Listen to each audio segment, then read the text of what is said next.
Vamos, espero que ya podamos, me estén viendo, espero que me estén visualizando, espero que ya me estén viendo. Buenas noches amigos y amigas, a los que me estén viendo y a los que no. Esta charla se retransmitirá hoy sábado 24 de mayo de 2019, siendo las 10:16 de la noche. Iniciamos la tercera parte de las charlas sobre el IEPS. Antes de esto, quiero agradecer a los que me vean y a los que no me vean también, que sé que me van a ver posteriormente en la repetición que voy a compartir en los diferentes grupos de internet. Antes de entrar al tema del IEPS, quiero comentar varias cosas que he leído, he escuchado y he visto en las redes sociales, ¿no? El decreto de cancelación de decretos de condonación de impuestos es un tema que creo que hay que abordar, sí, sí abordarlo con, con profesionalismo, con objetividad, porque muchas veces nos dejamos llevar por las pasiones políticas. Hay que entrar al análisis jurídico realmente, es un tema yo creo que importante, que ha hecho mucho ruido y que posteriormente analizaremos, no digo que a fondo, pero sí vamos a analizar con detalle todo lo que implica esto, ¿no? También por ahí anda ya, salió en noticiarios y demás, que los que son, que ya la aplicación de la regla 311.12, es decir, la retención del 8% en IVA y del ICR, si no me equivoco, la tasa del 3% para todas las plataformas digitales para los servicios de transporte y de reparto de alimentos, ya hicieron convenio supuestamente, ¿no? Y aquí yo creo que a muchos se les está pasando un pequeño detalle, ¿no? Que en qué parte de la ley de ICR y de IVA está establecida esas tasas. Por ahí se las dejo, ¿no? Es un tema que ya toqué en otra charla y que nuevamente voy a retomar con en este sentido y en esa línea, pero eso será posteriormente. También por ahí he leído una noticia falsa que sigue difundiéndose sin mayor sustento. ¿A qué me refiero? A la famosa que el SAT, que a partir de julio de este año dejará de pertenecer a la Secretaría de Hacienda y Crédito Público y pasará a depender o ser parte de la Secretaría de Economía. Una noticia totalmente falsa. No sé por qué siguen muchos colegas difundiendo dicha noticia. Creo que ese es algo malo porque no es real. Otro tema que por ahí me suena mucho es varios términos que se utilizan sobre todo en el 69B, que es materialidad, sustancia económica, razón de negocio, la cláusula antielusiva y no sé qué tanto están sacando ahí. Cuando en el artículo 69B del Código Fiscal de la Federación, pues solamente señala inexistencia de operaciones, cuando uno se cuente con activo, con personal, bla, bla, bla, bla. Y me salen con estos términos que utiliza la autoridad para poder justificar y demás.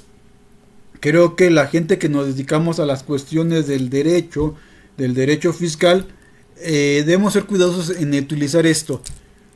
Nuestra labor es la defensa del contribuyente y no hacer el trabajo a la autoridad. Solamente ahí también abordaré un programa donde profundizaré sobre estos términos, sobre esos conceptos de definiciones. Y un tema polémico, por último, que también quiero abordar posteriormente en otra charla, es realmente las normas de información financiera deben de ser utilizadas para fundar las resoluciones de la autoridad fiscal y en otros casos la sentencia del Tribunal Federal de Justicia Administrativa. Es realmente válido que tanto la autoridad como el tribunal estén utilizando las normas de información financiera, y quiero que quede algo claro. No estamos diciendo que las normas de información financiera no sean usadas para la elaboración de los estados financieros ni por el gremio de los contadores. Simplemente estamos haciendo una separación de lo que debemos de entender, lo que debe ser el derecho fiscal y lo que debe ser la norma, lo que se le llama la norma contable, la norma de información financiera. Y reitero, no estamos diciendo, la gente que sostenemos que la autoridad está actuando mal, y también el tribunal y algunos colegiados, en este sentido, de querer fundar y motivar todo en la norma de información financiera. Sé que es polémico, que ha causado mucho ruido en las redes sociales, y que en lo que yo he participado, pero esperemos que cuando demos esa charla se dé con respeto, porque viene la descalificación hacia los que no compartimos la idea de la autoridad ni del Tribunal Federal de Justicia y Administrativa. En ese sentido, con respeto, con objetividad y con profesionalismo y con argumentos sobre todo, vamos a analizar esto en una charla que posteriormente daré. Y ahora sí, ya quiero entrar a lo que es esta charla que les decía. Voy aquí a compartir la pantalla. Estoy aquí buscándolo, espérenme tantito. École. Déjenlo agrando. A lo mejor me dejan de ver, no se preocupen.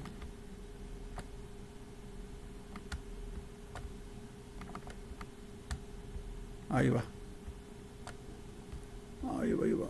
École, me voy aquí. Espérenme tantito. Aquí está.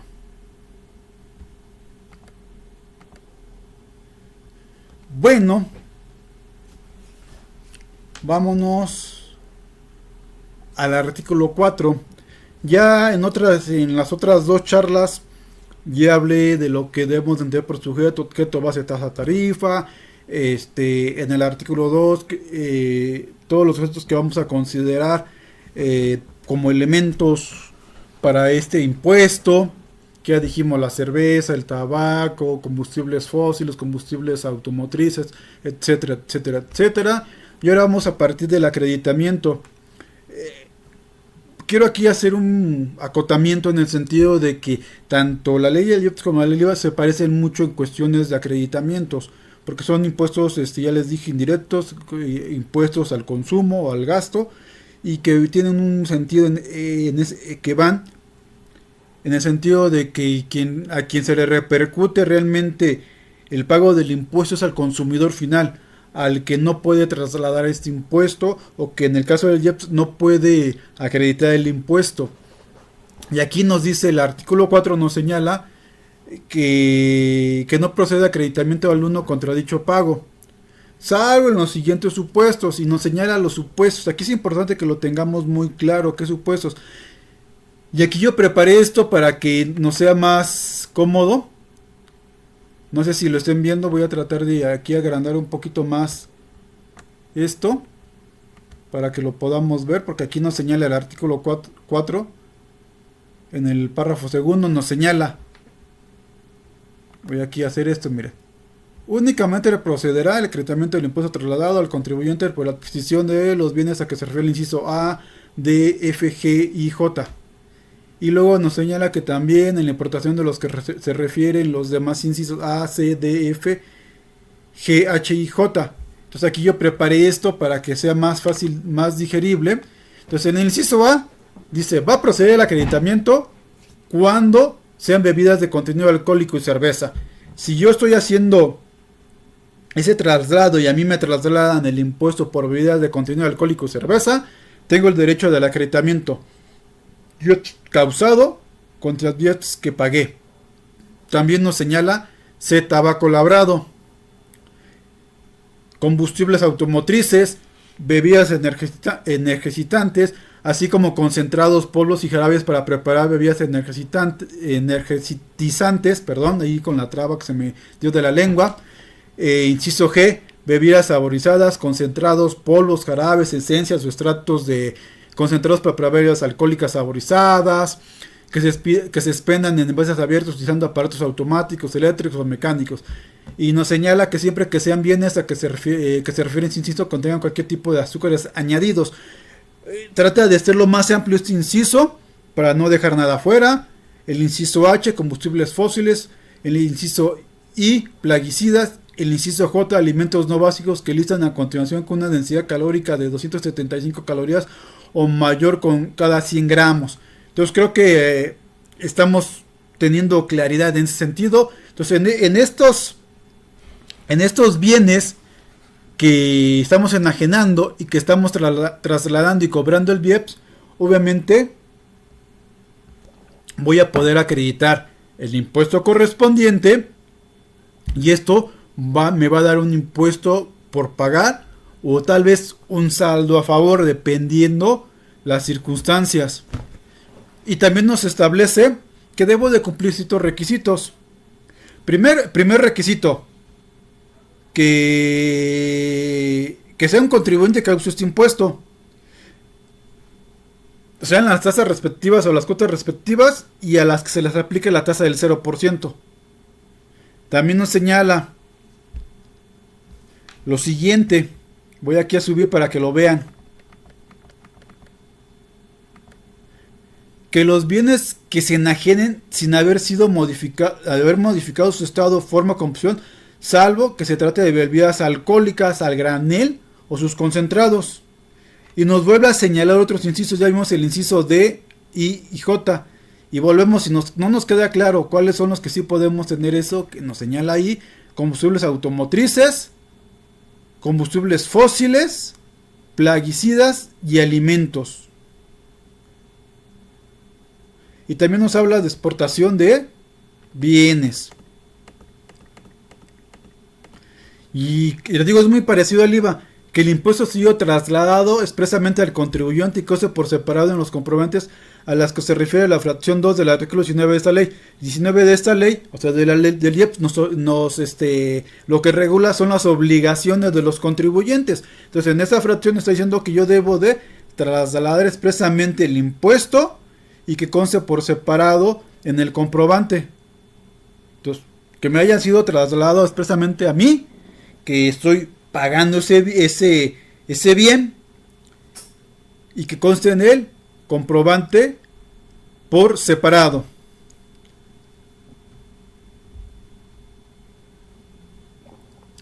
Que el impuesto acreditable y el impuesto a cargo se efectúe, que el acreditamiento corresponda a los bienes de esta misma clase. Ya lo vimos, cómo nos está señalando. Entonces tenemos que hacer esa confrontación entre el impuesto causado y el impuesto acreditable de los mismos. Si yo estoy diciendo bebidas alcohólicas y cervezas, pues del IEPS causado por bebidas alcohólicas y cervezas contra el IEPS que pagué de bebidas alcohólicas y cervezas. Tabacos labrados contra tabacos labrados, sea el causado como contra el que yo pagué. Y así vamos con cada uno, confrontando para determinar qué me va a dar. Que haya sido efectivamente pagado. Entonces aquí es muy importante. Como les decía, es muy parecido al IVA. Es conforme a flujo.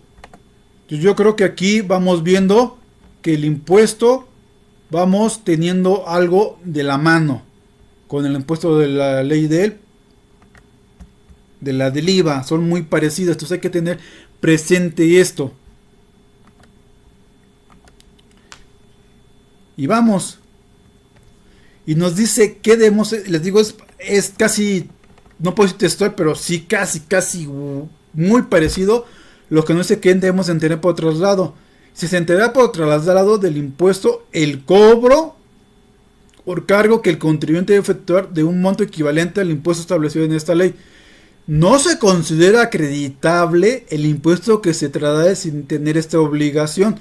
Es decir, si yo soy exento del IEPS conforme al artículo 8, obviamente si yo trasladara este impuesto, si yo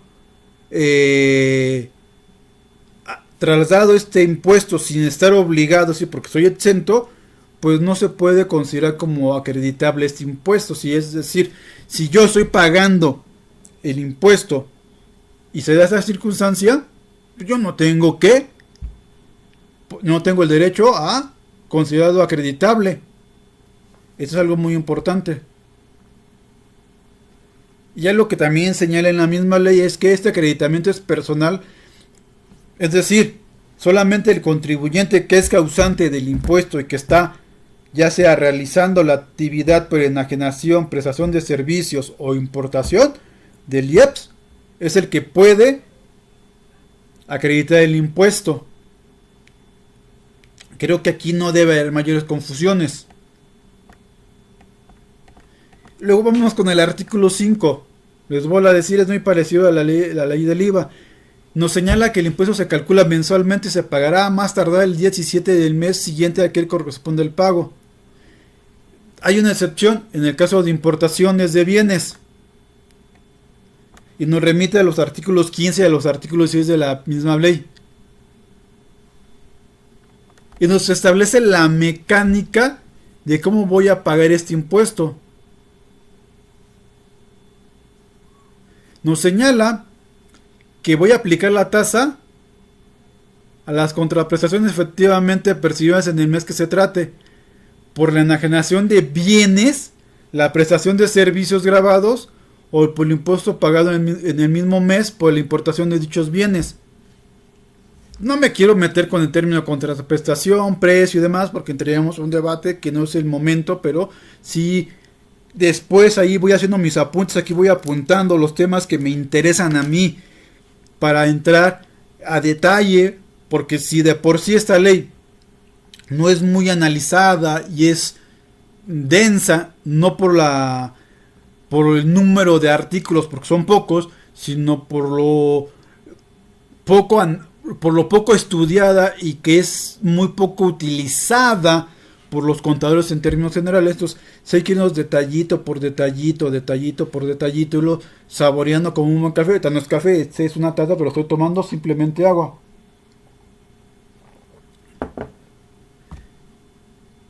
Y nos señala que tengo que acreditar el impuesto que a mí me están... Ya determiné el impuesto causado del IEPS. Ahora tengo que determinar cuál es el IEPS que yo pagué a los que me vendieron bienes, prestaron servicios o que yo importé. Ahora sí, a eso yo le determino. Veo qué impuesto me dieron del IEPS, lo confronto, lo resto al impuesto causado del IEPS, conforme ya nos señaló el artículo 4, artículos de la misma clase o bienes de la misma clase y servicios, voy confrontando y voy a determinar si hay un impuesto a cargo o un impuesto a favor. Y hay cosas muy específicas. Voy a quitar tanto los lentes, ya me llevo todo el día con los lentes, me los voy a quitar tantito. Entonces aquí nos dice, fíjense, tratándose de las cuotas que se refieren los párrafos segundo y tercero del inciso, si no me equivoco, y vámonos, aquí me voy a regresar para no... Aquí en esta tableta que les hice, tabaco labrado. Entonces aquí en el artículo 5 nos señala, en esta parte que quiero que tengamos aquí, una cuota que nos dice: será la cantidad que se obtenga de aplicar la cuota que corresponda a los cigarros enajenados en el mes, o la que se obtenga de aplicar una cuota, el resultado divide el peso total de los otros tabacos labrados enajenados en el mes entre 0.75 nivel de otras cantidades. Por eso les digo, no es tan sencillo hacer este análisis. Aquí estamos ahorita entrando todavía a la teoría. Cuando aterricemos esto en números, poco a poco nos daremos cuenta qué es lo que nos está señalando. Y nos señala, y no quiero entrar ahorita a detalle porque esto quiero que lo aterricemos con números. Igual nos va señalando por incisos, el inciso G, el inciso D y el inciso H, fracción primera, conforme al artículo 2, y así nos va señalando cada uno. Esto quiero que lo toquemos con números realmente.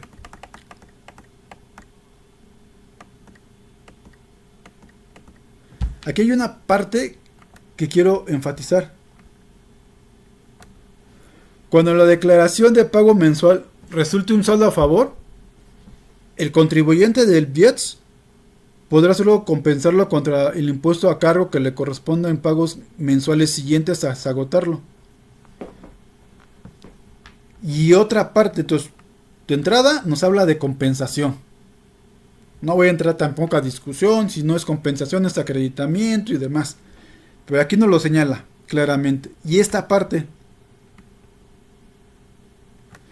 cuando el contribuyente no compense el saldo a favor contra el impuesto que le corresponda pagar en el mes que se trate o dos siguientes o contra otros impuestos de conformidad con el párrafo anterior, pudiéndolo haberlo hecho, perder el derecho a hacerlo en los meses siguientes hasta por la cantidad que pudo hacerlo. Me voy en este orden, no es el orden lógico, pero quiero hacerlo así. Y luego, párrafo anterior, ¿cuál es? Este que no es subrayado, no le he puesto color. Tratándose de los contribuyentes que realicen exportaciones conforme al artículo 2, fracción tercera de esta ley, y dichas exportaciones representen al menos el 90% del valor total de las actividades del contribuyente realiza en el mes, podrá optar por compensar el saldo a favor en los términos del párrafo anterior o por llevar a cabo su compensación contra otros impuestos en los términos del artículo 23 del Código Fiscal de la Federación. ¿Cuál es el problema que tienen ahorita los contribuyentes? Que conforme al artículo 25 de la Ley de Ingresos para 2019, de un plumazo nos elimina la compensación para ICR, para IVA. Pero ese mismo artículo 25 de la Ley de Ingresos deja vivo esta parte, que es muy interesante. Dice, de conformidad con el artículo 2, fracción tercera, y me voy a regresar a esa parte para que veamos a qué se refiere esta parte. Si caemos en ese supuesto,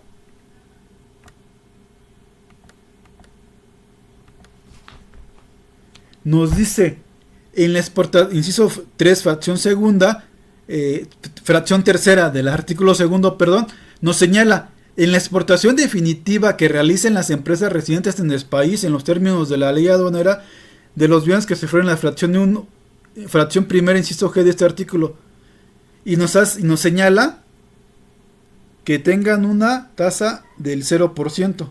Vamos a ver el fracción primera, inciso J.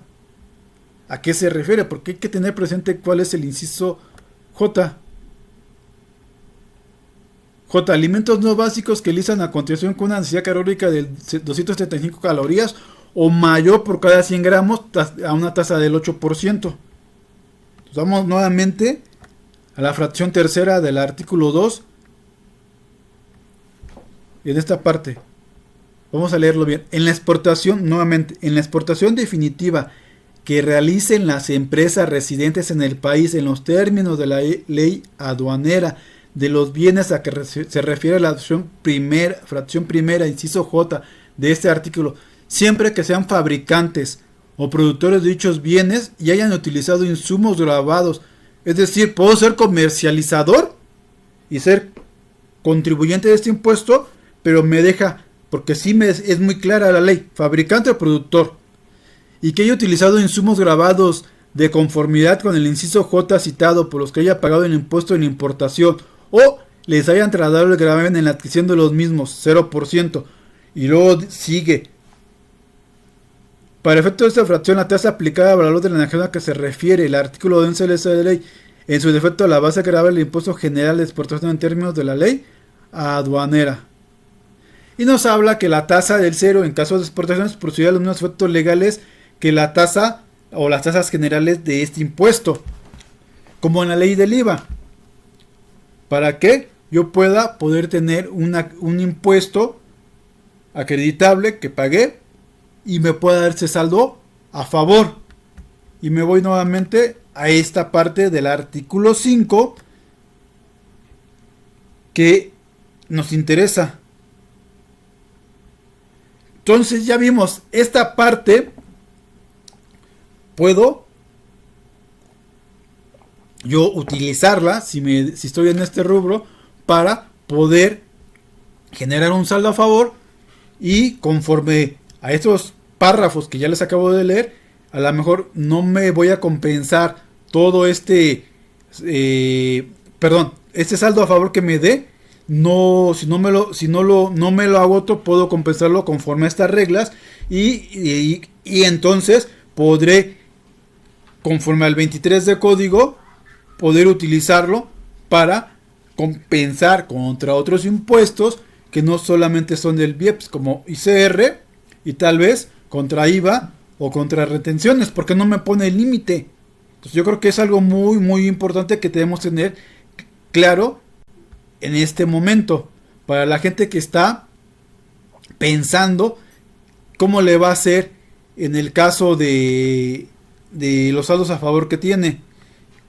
Espero no ser muy confuso en esto, pero sí creo que es importante que lo señale para que todos ustedes lo podamos tener claros. Hasta aquí les voy a dejar, ya es un poquito tarde. Nuevamente voy a retomar esas charlas cada viernes. El 10 no lo tomé, no di charla porque fue Día de las Madres. Yo sabía que nadie iba a estar al pendiente.